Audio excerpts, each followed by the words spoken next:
Hi! Hello! నమస్తే. Welcome back to my channel. అందరూ ఎలా ఉన్నారండి? నేనైతే చాలా బాగున్నాను. ఇవాల్టి మన వీడియో వచ్చేసి కొర్రమీను పచ్చడి అండి. కొర్రమీను చేపల పచ్చడి చేయబోతున్నాను. నేను ఒక గిన్నె తీసుకున్నాను. దాంట్లో పల్లి నూనె వేసుకున్నానండి.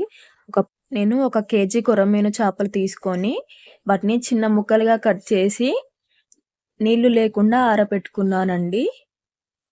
ఇప్పుడు ఆయిల్ కాగిపోయింది. మనం ఆ ముక్కలన్నిటిని కూడా ఆయిల్‌లో వేసుకుందాము.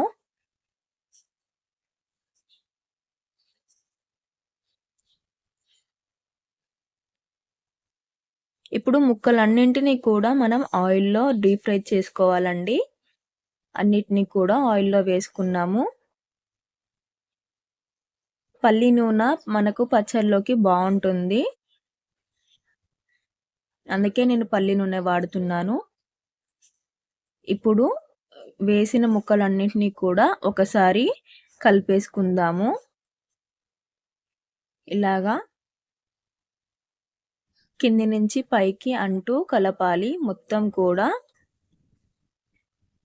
ఇప్పుడు మనం కొంచెం ఉప్పు అనేది వేసుకుందామండి. ఇది పచ్చట్లోకి వాడే ఉప్పే కాబట్టి నేను కొంచెం వేస్తున్నాను. ఈ ఉప్పు వేయడం వలన ముక్క అనేది విరిగిపోకుండా మనము ఎట్లా అయితే కోసి వేసామో అలాగే ఉంటుంది. ఇప్పుడు కొంచెం ఉప్పు అనేది వేసుకొని కలిపేసుకున్నామండి. అలాగే పసుపు కూడా కొంచెం వేసుకోవాలి. ఇప్పుడు మొత్తం కూడా కలిపేసుకుందాము. ఇలా పూర్తిగా కలిపేసుకోవాలి.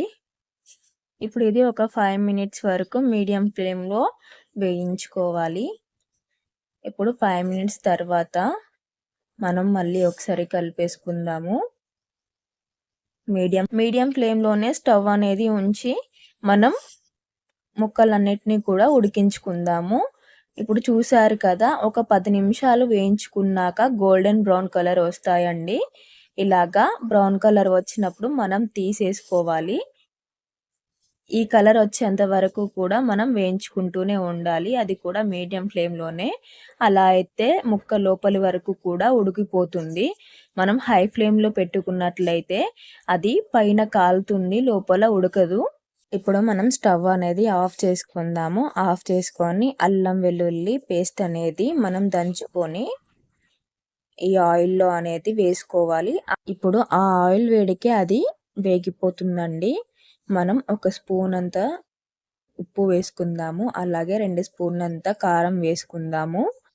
ఇప్పుడు అలాగే జీరా ఇంకా మెంతులు వేయించుకొని దంచుకొని వేసుకున్నాను. ఇప్పుడు పచ్చి ధనియాల పొడి అనేది వేసుకుంటున్నానండి. ఇవన్నీ కూడా పూర్తిగా కలిపేసుకోవాలి. ఆయిల్ అనేది చల్లారిపోయిందండి. మనం ఆయిల్ చల్లారిపోయాక మాత్రమే దీంట్లో కలుపుకోవాలి. లేదంటే కారం అనేది మాడిపోతుంది. పచ్చడి అనేది నల్లగా వస్తుందండి. ఇప్పుడు మొత్తం ఆయిల్ అనేది కూడా చల్లగా అయిపోయింది. మొత్తం కూడా మిక్స్ చేసుకుంటున్నాను. ఇప్పుడు లాస్ట్‌లో మనం నిమ్మరసం అనేది వేసుకుందామండి. 2 మీడియం సైజ్ నిమ్మకాయలను నేను కట్ చేసుకొని వేసుకుంటున్నాను. ఇంకా ఇది కలిపేసుకోవాలండి. అయిపోయిందండి మన కొర్రమీను పచ్చడి. థ్యాంక్ యూ ఫర్ వాచింగ్ అండి. సబ్స్క్రైబ్ చేయండి ప్లీజ్.